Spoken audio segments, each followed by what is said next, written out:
আমার মা কি কইছে ভয় পেয়েছে, আমার মা কি চুরি করছে যে ভয় পেয়েছে? আপনারা সবসময় এগুলো উল্টাল্টা কথা বলেন কেন? কারাবন্দী ক্রিম আপার ছেলে কাউসারের দায়িত্ব নিয়েছেন বিশ্বজয়ী হাফেজ নাজমুস সাকিব।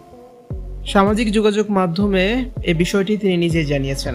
হাফেজ নাজমুস সাকিব জানান, ইনশাল্লাহ কাউসারের দায়িত্ব আমি নিব। আমি আমার সর্বোচ্চটা দিয়ে চেষ্টা করব কাউসারকে কোরআনের হাফেজ বানানোর জন্য। আমার প্রতিষ্ঠানে কোরআনের ধ্বনি ইন্টারন্যাশনাল হিফজ মাদ্রাসাতে সে বিনামূল্যে পড়াশোনা করবে। একদিন কাউসার হাফেজ হয়ে তার মা বাবার সম্মান ফিরিয়ে আনবে ইনশাল্লাহ। রাসূলুল্লাহ সাল্লাল্লাহু আলাইহি সাল্লাম বলেছেন, কিয়ামতের দিন হাফেজের পিতামাতাকে এমন নূরের মুকুট পরানো হবে যার আলো সূর্যের আলোর থেকেও বেশি উজ্জ্বল।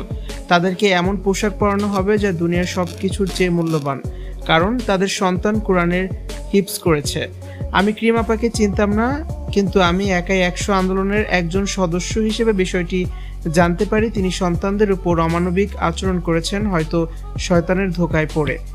কোনো বড় দুর্ঘটনা ঘটার আগেই একাই 100 টিম ও পুলিশ তাকে উদ্ধার করেছে। এখন তিনি বর্তমানে বিশেষ কাউন্সিলিংয়ে আছেন। আমি জানতে পারি ক্রিম আপার ইচ্ছে ছিল তার সন্তানকে হাফেজ বানানোর, সেজন্য মাদ্রাসায় ভর্তি করেছেন এবং 2 সন্তানকে ইসলামিক নাম রেখেছেন মাশাআল্লাহ। তাই আমি একাই 100 টিমের উদ্যোক্তা সাদাত রহমান ভাইকে প্রস্তাব দেই, আপনাদের একজন ক্ষুদ্র সদস্য হিসেবে আমি কাউসারের দায়িত্ব নিতে চাই, কারণ সে এখন নানা দিক থেকে বুলিংয়ের শিকার হবে।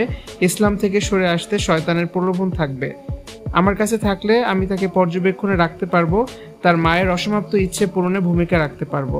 আলহামদুলিল্লাহ একাই 100 টিম ও কাউসারের সঙ্গে কথা বলেছেন, সে রাজি হয়েছে।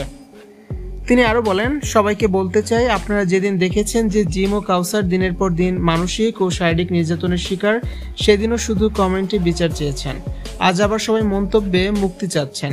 সবকিছুর একটা প্রসেস রয়েছে। আমি যেমন একদিনে কাউসারকে হাফেজ বানাতে পারবো না, ঠিক তেমনি ক্রিম আপা নির্দিষ্ট সময় কাউন্সিলিংয়ে না পেলে সুস্থ হবেন না। কমেন্ট নয়, এখন প্রয়োজন কেয়ার। যে যার জায়গা থেকে এগিয়ে এসে উদাহরণ তৈরি করুন। কেউ যদি পারেন ক্রিম আপা সুস্থ হয়ে ফিরে আসলে বিনা সুদে আর্থিক সাহায্য করুন হালাল ব্যবসার জন্য। সে পারবে, কারণ সে নারী উদ্যোক্তা। তার স্বামীকে একটা চাকরির ব্যবস্থা করে দিন। কিছু না পারলে দোয়া করুন তাদের পরিবারের জন্য। জিম কাউসার এখন তাদের দাদা দাদি ও বাবার কাছে ভালো রয়েছে।